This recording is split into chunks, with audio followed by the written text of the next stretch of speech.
The whole Israelite community set out from the desert of Sin, traveling from place to place as the Lord commanded.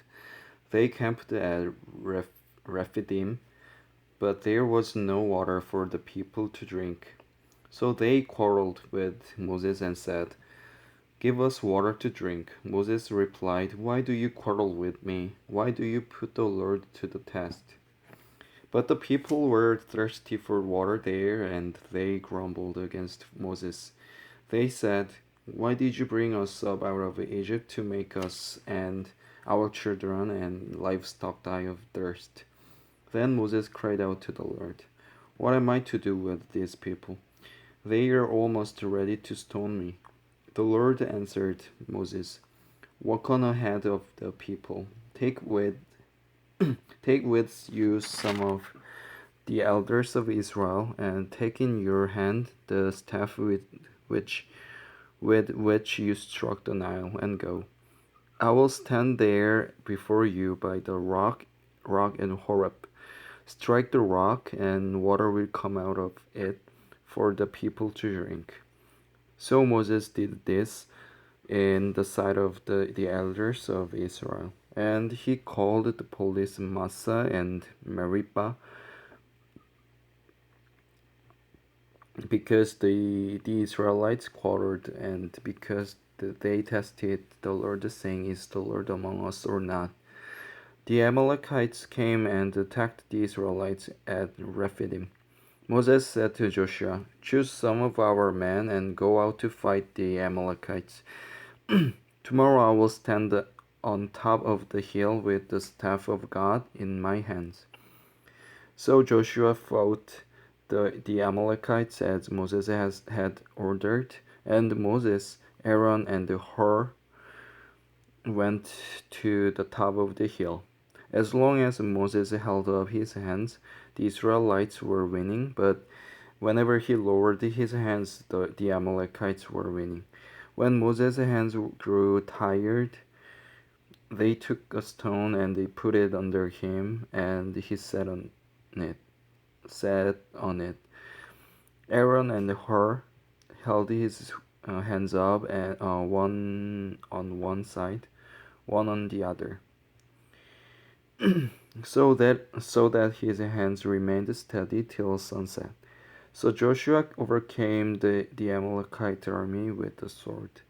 Then the Lord said to Moses, "Write this on a scroll as something to be remembered, and make sure that Joshua hears it, because I will completely blot out the memory of Amalek from under heaven." Moses built an altar and called it, "The Lord is my banner." He said,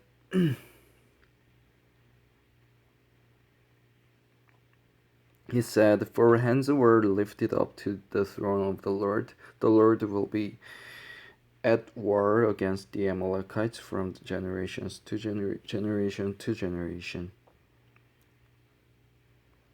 Now Zithro, the priest of Midian and the father-in-law of Moses, heard of everything God had done for Moses and for his people Israel, and how the Lord had brought Israel out of Egypt. After Moses had sent away his wife Zipporah, his father-in-law Jethro received her and her two sons. One son was named Gershom, for Moses said, "I have become an alien in a foreign land." And the other was named Eleazar, for he said, "My father's God was my helper. He saved me from the sword of Pharaoh." Jethro, Moses' father-in-law, together with Moses' son and wife, came to him in the desert, where he was camped near the mountain of God. Jethro had sent word to him, "I, your father-in-law Jethro, am coming to you with your wife and her two sons." So Moses went out to meet his father-in-law and bowed down and kissed him. They greeted each other and then went into the tent.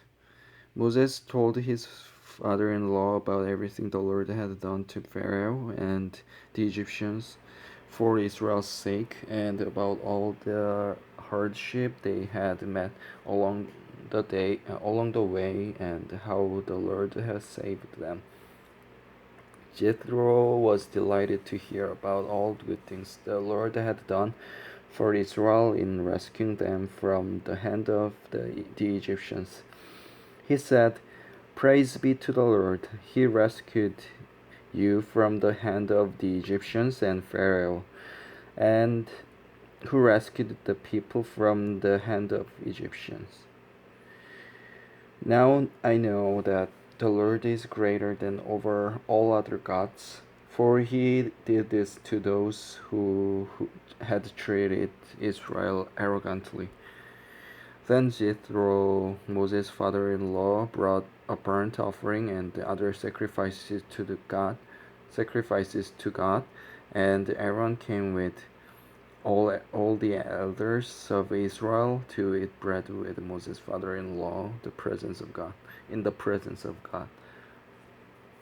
The next day, Moses took his seat to serve as judge for the people, and they stood around him from morning till evening. When his father-in-law saw all that Moses was doing for the people, he said, "What is this you are doing for the people? Why do you alone sit as judge, while all these people stand around you from morning till evening?" Moses answered, "Because the people come to me to seek God's will. Whenever they have a dispute, it is brought to me, and I decide between the parties and inform them of God's decrees and laws." Moses answered him, no. Moses' father-in-law replied, "What you are doing is not good. You and these people who come to you will not only wear yourselves out. The work is too heavy for you. You cannot handle it alone. Listen now to me, and I will give you some advice. And may God be with you. You must be the people's representative before God and bring their disputes to Him. Teach them the decrees and laws, and show them the way to live and the duties they are to perform. But select capable men from all the people, men who fear God, trustworthy men who hate dishonest gain, and appoint them as officers over thousands, hundreds, and fifties, and tens. Have them serve as judges for the people at all times, but have them bring every difficult case to you. The simple cases they can decide themselves. That will make your load lighter, because they will share it with you. If you do this and God's commands, you will be able to stand the strain, and all these people will go home satisfied."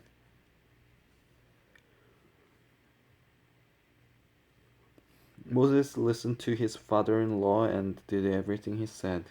He chose capable men from all Israel, made them leaders of the people, officers over thousands, hundreds, fifties, and tens. They served as judges for the people at all times. The difficult cases they brought to Moses, but the simple ones they decided themselves. Then Moses sent his father-in-law on his way, and Jethro returned to his own country. Amen.